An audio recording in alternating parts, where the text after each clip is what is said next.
Alright y'all, welcome back to the channel and do some more turkey patterning, and today we've got a really interesting combo that we're going to kind of run as a little side by side so we can see the difference between two different shells, but we're putting both of those shells through a very interesting combination. I'm really curious to see how it does. These shells aren't known to be the magical best shell out there, so who knows, we may see something usable, we may be a little disappointed, or sometimes with setups like this we could be really surprised. But first up, for the shells we brought today, I got out some more of the Remington Nitro Turkey loads, but I've got two different variations for today's testing. Those being a 12 gauge, 2 3/4 inch, 1.5 ounce payload of lead 4s and lead 5s, moving about 1260 feet per second. I figured I've got these two different variations, a 4 and a 5. We'll put the two of them side by side and see which one might do better, or at least which one today's particular gun combo actually likes better. But we've got 2 3/4 inch shells today, which leads us to our pretty interesting, very old school type of setup. That being this. This is a 1952 Browning Auto 5. I'm going to call it an A-5 just for short. I know there's somebody that always comments that this is not an A-5, it's an Auto 5. And yeah, the new ones are called A-5s. This is technically an Auto 5, but they've been called A-5s for 80 years. But it's a 12 gauge, 2 3/4 inch chamber with a 28 inch barrel that has a fixed full choke. This choke measures at right about 685 for a constriction, so a little bit tighter than your standard screw-in full choke style we have today, but that's not uncommon for these older guns. This used to be my uncle's shotgun. Got a lot of carry miles up in the mountains of Virginia and West Virginia on it. Took a lot of deer with it. Wasn't a big turkey hunter, but he did take a few with it. But I want to see, number one, if I want to turkey hunt with this, what can a few different shells actually give me and how capable are they? And number two, I've got both of those Remington versions today that are the 2 3/4 shells for this shorter chamber. So we'll put the two of them side by side and see if one does better than the other in this combo. So for today's test, we're running everything the same as we usually do. Even though that is a much older combo that might be a little more limited than what a lot of our modern stuff is with turkey chokes, I'm still going to take both shots at 40 yards and we'll see if it's usable there, or if 30 yards, 35 yards is probably going to be our realistic limit. Plus, I've got the chrono out here as well to get our velocity out of these shells. So we'll get you guys a view of both of those targets. We'll take both of our shots, and then we'll evaluate and see which one of these shells actually performed a little better through that old Browning. It could kind of go either way. Like I mentioned a second ago as well, the Remington Nitro Turkeys aren't the best shell out there within that kind of price and performance bracket, but we don't know what we're going to get until we try it. So let's take our shots and see what happens.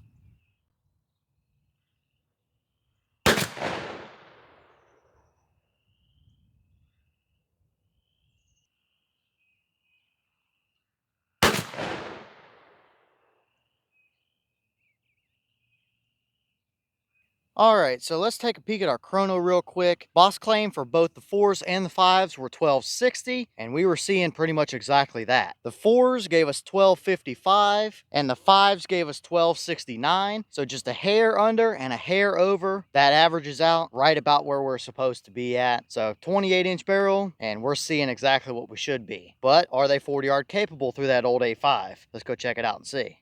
All right, so here we are down at our side-by-side targets. We got 4s on the left and 5s on the right. We'll start over here on the left with the number 4 shot. And we see a decently solid pattern overall. It is absolutely 40 yard capable. We have 2.5 or so through the brain there, and a couple more down the spine that would have done the job. And there's nowhere left, right, up, or down he could go to and get through that pattern. So it is indeed 40 yard capable. But what we're going to start noticing when we look at our number 5 pattern is that this number 4 pattern, although it is capable, we have less shot, even though they're the same payload. Just because of the larger pellet, you can fit less in the shell. And it is a little bit more broad than what the 5s gave us as well. So that combined makes the pattern look a little bit thinner throughout most of it. Now, is this a bad pattern considering what the shell is and the gun we ran it through at 40 yards? Definitely not. That's a turkey killer all day long. And if you're hunting with that kind of setup, chances are you're probably looking for 30 yard shots or so, 25 to 30 yards on average, I would say. And that would absolutely hammer. Even at 40 yards, that's still a dead turkey every time. But it looks like we tried to condense our spread down just a little bit,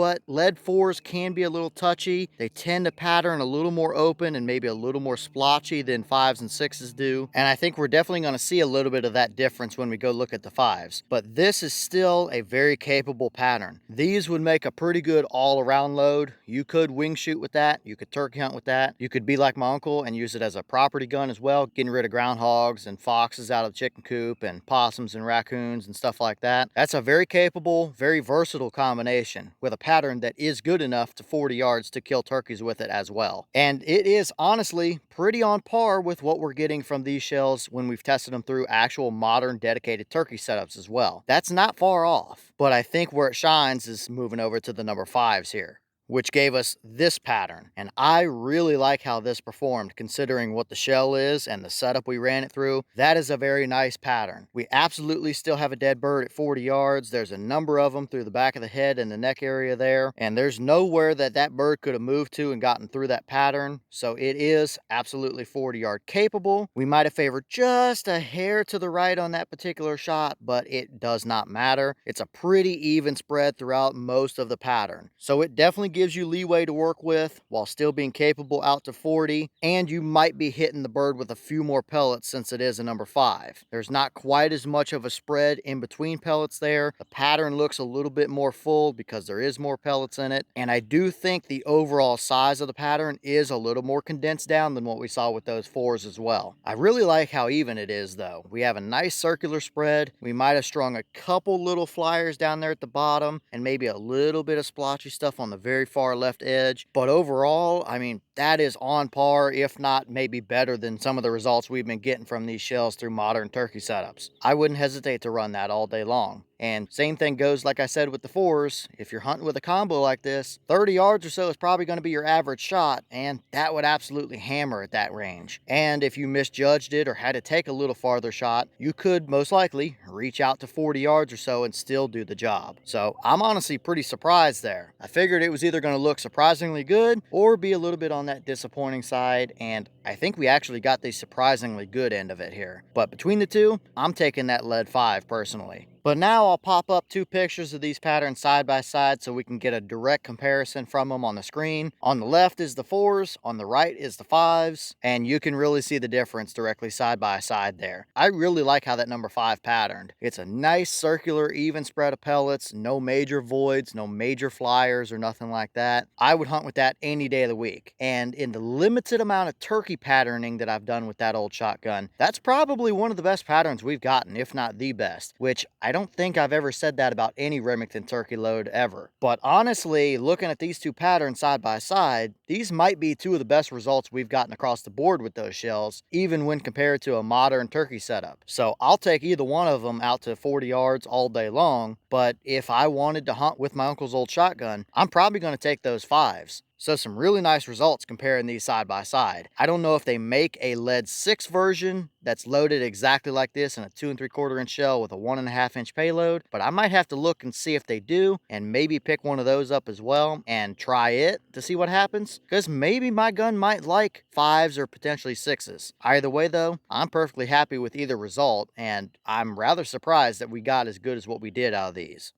And here's your 2 wads from those shells. Number 4 is over here on the left and number 5 is over here on the right. Both of them look very much the same. Typical Remington stuff. Nothing stuck down in there. No major damage or snags or anything like that. That's definitely one of the benefits of having a fixed choke barrel. They tend to go through a little bit smoother and not tear the wad up quite as bad as a real tight ported choke does. So everything looks good here. Nothing out of the ordinary. All right, y'all. Well, what did you think about these performances right here? I'll take either one of them, but that lead 5 right there really did well for what that combo and what that shell is. I figured if we saw a pretty decent or usable result, it would still be a little more open than what that is, but I mean, you can't complain too much about that. There's an awful lot of old timers out there that have hunted with even stuff like a general field load 7.5 shot out of those old fixed choke guns, and they kill turkeys with them all day long. So I don't think, given the option of having that kind of pattern, that there's many old timers out there that wouldn't absolutely take either one of these and feel confident in it. Are they going to light up the pattern board as good as a TSS load is through a modern turkey setup? No. But either one of these would be a dead bird, and I don't think they would tell the difference, especially not, 30 yards, 25 yards, that kind of shot range. Usually 30 yards is about the average, and either one of these would crush a bird at that distance. And they would give you that little bit more leeway to reach out a little farther if you needed to, or misjudged your range a little bit. But if you get a bird at 15 or 20 yards, they're not going to be quite as tight as that baseball looking pattern you would get from a TSS load. So really, there's not a whole lot to dislike about that combo. It did very well, and I would say the trend continues. That old Browning tends to be a pretty decent patterning gun for the most part from what we've seen, so nothing really to complain about here. I'll take it all day long, especially that number 5 pattern. But leave all your thoughts down below. Is that about what you expected to see? Were you a little surprised one way or the other? Do you have an old Browning like that, and have you run turkey loads like these Remingtons through it? And if so, what kind of results have you seen from them? Have you hunted, or would you hunt with a combo like this? And if so, would you feel confident in it out to 40, or would you limit yourself to 30, 35 yards or so? And maybe what other shells might you want to see us run through that old A5? I don't want to turn it into a big test mule for us, but if I want to hunt with it at some point, I want to at least have an idea on a few different shells that it likes, so you can let me know what you guys might want to see through it, and we'll see what I can do about bringing it out here and trying it. But leave all your thoughts down below. So with that being said, I've got some more testing to get done for you guys, so I'm going to get back to it. As always, you have the channel Instagram as well as the mailbox where you can send stuff if you'd like. All the information will be in the description if you're interested in it, but I'm going to get back to it, so I'll see you all in the next one.